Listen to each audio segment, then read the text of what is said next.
जब सर जैसे पेरेंट्स ना कई बार किसी और के पेरेंट्स से बात करते हैं और वो बोलते हैं, जैसे मेरी एक फ्रेंड थी उसका एमबीबीएस हुआ था, तो ऐसे बात करते हैं ना, हाँ मेरी बेटी बहुत अच्छा है, इसने तो ये कर लिया वो कर लिया। और उस वक्त मैं अपने पेरेंट्स का मुंह देख रही थी कि उनके पास कुछ भी नहीं है बोलने के लिए कि मैंने क्या किया है। अब है।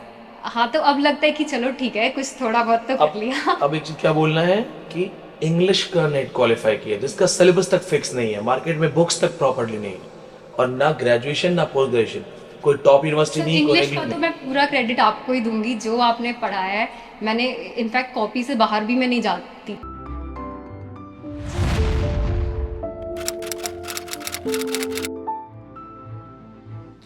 एक वो दिन होता है जब एक स्टूडेंट पहली बार इस ऑफिस में आता है, पहली बार मुझसे मिलता है, कई बार अपने पेरेंट्स के साथ, कई बार किसी सिबलिंग के साथ।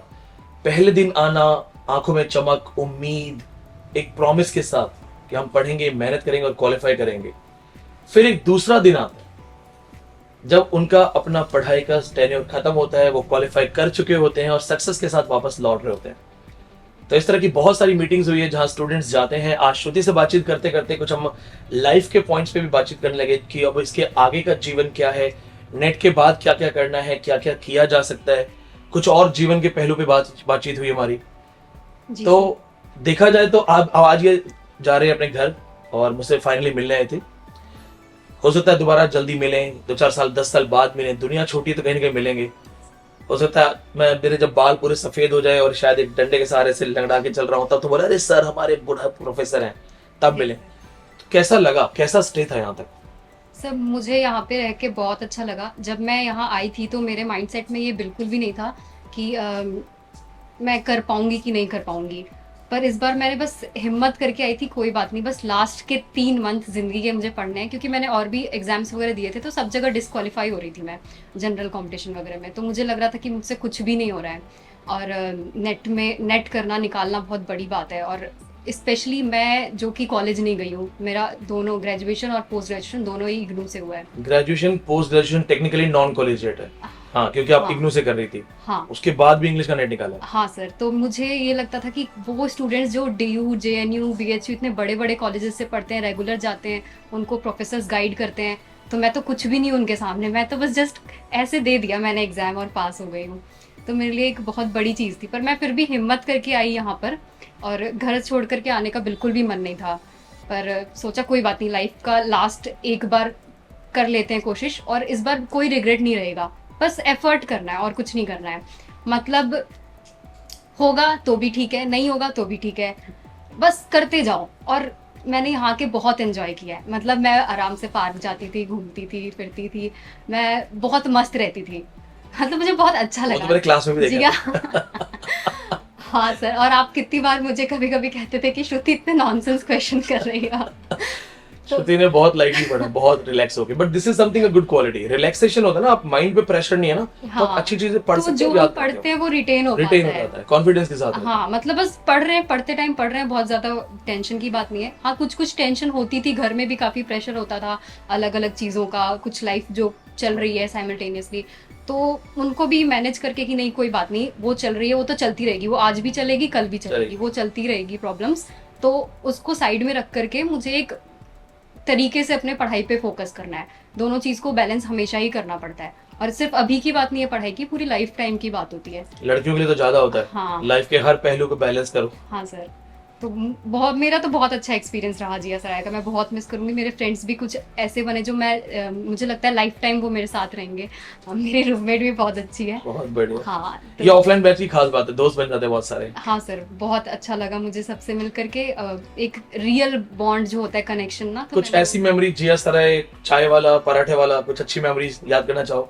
सर यहाँ का खाने का सिस्टम भी मुझे काफ़ी सही लगा। जैसे कि घर जैसा स्वाद मिल जाता है। 40-50 रुपए की थाली होती है, काफ़ी अफोर्डेबल हो जाती है। कुछ अब कुछ बहुत बेकार भी बनाते हैं। मुझे तो सही लगा, बहुत सिंपल फूड अगर कहिए तो मेरा कुछ था चॉइस कि हाँ 2-3 जगहों पे इधर खाना है, तो मुझे वो सही लगा। और कई बार मैं खुद भी बना लेती थी कुछ कुछ, तो मेरे पास ऑप्शन रहता था कि आज यहाँ नहीं खाना है तो वहाँ खा लो। बदल बदल के खा सकते हो। हाँ, तो तरह तरह से, तो ऐसे कोई टेंशन की बात नहीं थी।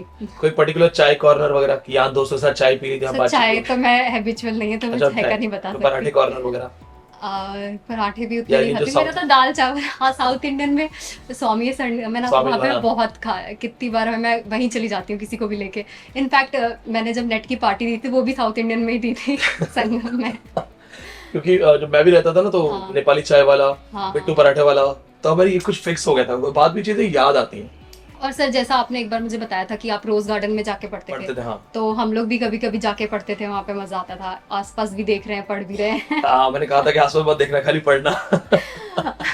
But that's a good thing, आपकी इधर उधर भी नजर गई। लेकिन एक बात बताओ, जीएसआरआई का जो पढ़ाई का माहौल है, क्योंकि सारे स्टूडेंट्स हैं और रोड क्रॉस करते एक बहुत सही गार्डन है, हम्म दोनों का यूटिलाइजेशन की है, हम्म।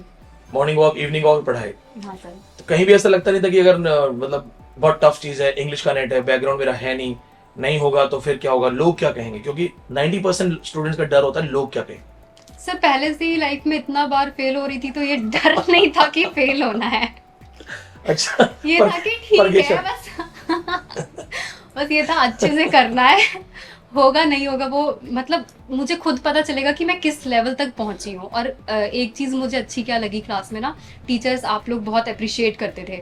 तो अगर हम कोई थोड़ी सी अच्छी चीज़ करते हैं तो आप उससे और बढ़ा चढ़ा के बोलते हैं कि आप बहुत इंटेलिजेंट हो, आप बहुत अच्छे से कर रहे हैं, तो एक अंदर से बूस्ट आता है कि नहीं मैं कर लूँगी, ठीक है, मुझे सपोर्ट मिल रहा है, टीचर्स सपोर्ट कर रहे हैं, बात कर रहे हैं, तो वो एक सपोर्ट होता है जो खुद में कॉन्फिडेंस आता है जिसकी वजह से। पेपर वन टीचर्स, हाँ सर, वो भी अच्छा लगा मुझे, वो भी अच्छा काफी सपोर्टिंग थे। ऑफलाइन क्लास में जब रैपिड फायर वगैरह होते थे, उसमें तुम कोशिश करती थी आंसर करने की, कई बार कुछ कुछ लोग आंसर करें तुम सोच भी रही हो, वो रैपिड फायर से कितना बेनिफिट। सर रैपिड फायर तो मुझे बहुत अच्छा लगा, इससे डेली रिवीजन भी हो जाता है और साथ साथ में हमारे माइंड में रहता है कि जो हम पढ़ रहे हैं वो कल सर पूछ लेंगे या कभी भी पूछ लेंगे, तो मुझे प्रेजेंटेबल रहना है, मुझे आंसर करना है। कई बार जैसे मैं अगर आंसर नहीं कर पाती थी तो वो क्वेश्चन स्टिक करके रह जाता है, और जब हम पढ़ते हैं दोबारा तो उसमें रहता है कि हाँ ये क्वेश्चन यहाँ से पूछा था, यहाँ से पूछा था, ये मेरा नहीं बना, तो मुझे इस पे फोकस करना है, और फिर वो याद रह जाता है काफ़ी कुछ, तो वो अच्छा रहता है, वो रेगुलर रिवीजन में अच्छा रहता है। अब यहाँ से जा रही हो तो बहुत सारी मेमोरीज हैं। हाँ सर, हम अपने फ्रेंड्स में भी आपस में डिस्कस किया करते थे कि आज ये टॉपिक पढ़ लेंगे और हम लोग एक दूसरे से पूछेंगे ये वो करके, तो काफ़ी अच्छा रहता था, ग्रुप भी अपना पढ़ने का बन गया था। आज वापसी है, यस सर। कुछ और कुछ कहना चाहोगे, क्योंकि तुम इमोशनल भी हो काफी, जा जाते लग भी रहा है, ऐसा रोना नहीं है ना। नहीं सर, नहीं रहूंगी। अच्छा, जिस उम्मीद से आए थे वो सफलता हासिल हो गई, अब जब वापस जा रहे हो, और ये आपके यहाँ शील्ड भी है जो इनको अभी हम अपने हाथ देने वाले हैं, घर जाके सबसे पहले किसके हाथ रखोगे। सर पेरेंट्स को दिखाऊंगी, आज पेरेंट्स भी आ रहे हैं मेरे। अच्छा लेने आ रहे हैं, हाँ, वो आ रहे हैं, वो पटना से ना, तो अच्छा अच्छा, हाँ, बहुत बढ़िया बहुत बढ़िया। तो वही मैं उनके साथ ही अभी घर जाऊंगी। और नेट क्वालिफाई करने के बाद आपने क्या कहा था, 1 महीने आपको घूमना है। हाँ सर, पर अभी तक तो वो पूरा नहीं हो पाया है, घूमते अब रहेंगे। देखती हूँ। क्वालिफाइड हो गया, असिस्टेंट प्रोफेसर बन के अपनी सैलरी से पेरेंट्स को भी घुमाना। हाँ सर। जब मैंने क्वालिफाई किया तो उसके बाद ही मैंने घूमना शुरू करा, तो इंडिया घूम चुका हूँ, विदेश में शुरुआत कर दी। जब सर जैसे पेरेंट्स ना कई बार किसी और के पेरेंट्स से बात करते हैं और वो बोलते हैं, जैसे मेरी एक फ्रेंड थी उसका MBBS हुआ था, तो ऐसे बात करते हैं ना, हाँ मेरी बेटी बहुत अच्छा है, इसने तो ये कर लिया वो कर लिया, और उस वक्त मैं अपने पेरेंट्स का मुंह देख रही थी कि उनके पास कुछ भी नहीं है बोलने के लिए कि मैंने क्या किया है। अब है, हाँ, तो अब लगता है कि चलो ठीक है, कुछ थोड़ा बहुत तो कर लिया। अब एक चीज क्या बोलना है कि इंग्लिश का नेट क्वालिफाई किया जिसका सिलेबस तक फिक्स नहीं है, मार्केट में बुक्स तक प्रॉपर्ली नहीं है, और ना ग्रेजुएशन ना पोस्ट ग्रेजुएशन, कोई टॉप यूनिवर्सिटी नहीं, कोई इंग्लिश का तो मैं पूरा क्रेडिट आपको ही दूंगी, जो आपने पढ़ाया है। मैंने इनफैक्ट कॉपी से बाहर भी मैं नहीं जाती थी, क्योंकि मुझे पता है मुझे इतना सारा जब चीज़ समझ में नहीं आएगी, क्योंकि बहुत बल्क हो जाता है। एक होता है ना कि लिमिटेड चीज़ को हम बार बार फोकस करके पढ़ते हैं, तो वो ज़्यादा बेनिफिशियल होता है। और ये मैंने कहा था एक बात याद है, जब तुम कह रहे हो कॉपी से बाहर नहीं जाती थी, मैंने रिपीटेडली कितनी बार कहा था ये ऑफलाइन बैच में कि अगर कुछ ना समझ में आए तो ऑफलाइन बैच की कॉपी जरूर याद करके हाँ सर, जाना। हाँ। और अगर अभी तो काफ़ी पॉइंट्स मिस भी किए हुए हैं मैंने, कॉपी से भी सब कुछ मुझे 100% याद नहीं है, अगर मैं उससे भी याद कर लेती तो मेरा और अच्छा। अगर पूरा 100% याद हो जाता तो तब तो सर आराम जी से यार। जी आ रहा है। but you're just a pleasing personality, and the best thing is she is very down to earth and very honest. The best thing we are having a candid conversation. Offline batch से हैं। एक last question मैं श्रुति से पूछूंगा जो कि लड़कियों के लिए, गर्ल्स के लिए, तुम इतना दूर यहाँ पढ़ने आए हो, ये जीएसआरए का एरिया फीमेल कैंडिडेट्स के लिए, लड़कियों के लिए कैसा है? सर अच्छा है, कोई दिक्कत की बात नहीं है, सेफ है पूरा, अंदर गेट के अंदर तो पूरा ही सेफ है, रात में 12-1 बजे तक भी कोई बात नहीं। हाँ, रात में 12-1 बजे तक भी लोग घूमते मिलते हैं, तो मुझे ऐसे तो कोई ज्यादा दिक्कत यहाँ पे नहीं गर्ल्स है। हॉस्टल्स हैं, पीजीज हैं, 90% क्राउड यहाँ पे स्टूडेंट्स का ही है। तो जो, क्योंकि हम भी ये चीज जानते हैं, हम भी ये चीज बोलते भी हैं फैमिलीज को, लेकिन आप एक स्टूडेंट से ही सुन लीजिए फीमेल स्टूडेंट्स के लिए एरिया बहुत सेफ है। आप भी बहुत दूर से आए हैं पढ़ने, हो सकता है शायद फर्स्ट टाइम दिल्ली आए हो या फर्स्ट टाइम अकेले हाँ सर, पढ़ने आए एरिया सेफ है और बाकी होता है ना कि खुद अपनी रिस्पॉन्सिबिलिटी भी लेनी है, इधर उधर नहीं जाना है। हो। हाँ, अपनी समझदारी, हाँ, आप एरिया से वो अगर बाहर बाकी इंडिपेंडेंटली सब बाहर कुछ मत जाइए। सेफ ही रहता है फिर, और क्या। बाकी खाना पीना आपने बताया ठीक है। हाँ, खाना पीना अच्छा है, एरिया भी सेफ है। अ, अच्छा लगा मुझे तो ओवरऑल। तो बहुत बहुत धन्यवाद श्रुति, जाने से पहले भी एक मेमोरेबल बातचीत के लिए। And I wish you best of luck in your life. Thank you, plus sir. आपकी पीएचडी, असिस्टेंट प्रोफेसर, उससे रिलेटेड जितनी भी चीजें हैं वहां पे मैं आपसे डायरेक्टली कनेक्टेड रहूंगा। बहुत बहुत धन्यवाद। और आप सबके लिए भी ये चीज है कि श्रुति लाइव एग्जाम्पल है, एज ए स्टूडेंट पढ़ने आई, उन्होंने बहुत अच्छी बात बताई कि मैंने प्रेशर नहीं लिया, मैंने टेंशन नहीं लिया। एक लाइफ का जो सबसे बड़ा डर होता है ना कि फेल हो जाएंगे तो लोग क्या कहेंगे, उन्होंने बहुत ही उसको एकदम ही स्पॉन्टेनियस वे में बोला कि सर 4-5 एग्जाम नहीं हुए तो मुझे तो डर ही खत्म हो गया। कायदे से वो ये कहना चाहते थे कि मैं उस डर या उस खुशी से साइड में होकर मैंने सिर्फ पढ़ाई की है, पढ़ाई पे ध्यान दिया है। ये आपको भी सीखना चाहिए। तो बहुत बहुत धन्यवाद श्रुति आपका। आप सर सबको एक बहुत पॉइंट और बोलना चाहूंगी बोलो, मैं बोलो, लास्ट। आपसे पढ़ने के बाद, जैसे मैं बता रही हूँ ना, मेरा कॉलेज एक्सपीरियंस नहीं था, तो बहुत ज़्यादा खुशी मिलती थी। मैं क्लास में बहुत एक्साइटेड बैठती थी, और अगर माइंड में कोई टेंशन होती थी ना, तो क्लास अटेंड करने के बाद वो खाली हो जाती थी। और हम लोग आपस में फ्रेंड्स में भी बात करते थे कि कितना मज़ा आता है क्लास में, सर एनालिसिस करते हैं, अलग अलग चीज़ें बताते हैं, तो बहुत मज़ा आता है। और सर इसकी वजह से मेरा और मन करता है कि मैं और पढ़ूँ। कोई अच्छा एक गाइडेंस अगर कोई देता है, कोई ट्यूटर अच्छे से पढ़ाए ना, तो पढ़ने का मन करता है फिर, मतलब वाकई में मन करता है कि मुझे जानना है और जानना है, सब जानना है। अभी लाइफ की गाइडेंस भी अच्छी दी थी बनाई। हाँ सर। एक्चुअली होता ही है ना कि आप इनोसेंटली अगर सामने वाले का अच्छा चाहते हो तो आप उसको बेस्ट सजेशन दोगे। तो क्लास में भी हमेशा एक चीज देना, मेरे स्टाफ के लोग भी जानते हैं, मेरा मूड चाहे कैसा भी है, खराब मूड है, बहुत ही बुरा मूड है या तबीयत खराब है, क्लास में एक बार स्टेज पे आ गया ना, वो मेरी परफॉर्मेंस होती है। क्लास कॉम्प्रोमाइज नहीं होनी चाहिए। हाँ, कई बार बहुत ज्यादा होता है तो मैं क्लास में बोल भी देता हूँ कि आज मूड इतना अच्छा नहीं है, तो हम रैपिड फायर करते हैं।